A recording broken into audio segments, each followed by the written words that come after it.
मिली दीदी, प्रियंका चोपड़ा जैसे टाइट साड़ी पहनती है ना, वैसी पहनाना मुझे आज। आखिर इतने बड़े खानदान का लड़का मुझे आज शादी के लिए देखने आ रहा है। मुझे देखते ही मुझ पर लड्डू हो जाए, ऐसे तैयार करना मुझे। अब लग रही है तू प्रियंका चोपड़ा, समझी? मिली?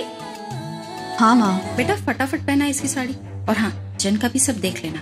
और ये जो तूने सूट पहना है ना, ये बहुत चटके, ध्यान पूरा तुझ पर ही जाएगा।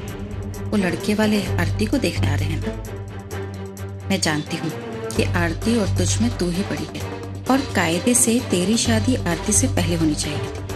लेकिन अब तू तो जानती है कि हम तेरी शादी से पहले आरती की शादी क्यों करवा रहे हैं। हाँ माँ, मैं समझती हूँ। आज आरती का दिन है, उसे चमकना है। मैं कुछ और पहन लूंगी, और आरती बिल्कुल तैयार है।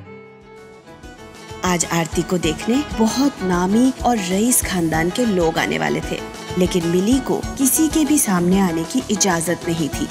मिली और आरती बहनों के साथ साथ सहेलियां भी थी। मिली तो आरती को माँ जैसा प्यार देती थी, लेकिन एक बहुत बड़ा कारण था कि उसकी माँ ने उसे अपनी ही छोटी बहन की शादी से दूर रहने के लिए कहा था।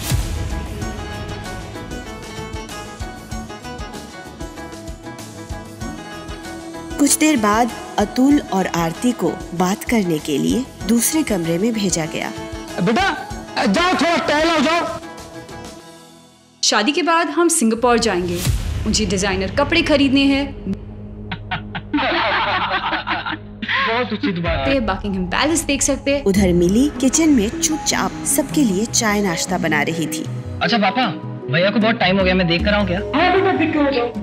अतुल का छोटा भाई आदित्य अतुल को ढूंढता हुआ जब कमरे में जा ही रहा होता है, तब उसकी नजर किचन में काम कर रही मिली पर पड़ती है। यहाँ आदित्य मिली से इम्प्रेस हो रहा था, और वहाँ अतुल ने आरती से कुछ ऐसा कहा जिसे सुनकर उसके होश उड़ गए।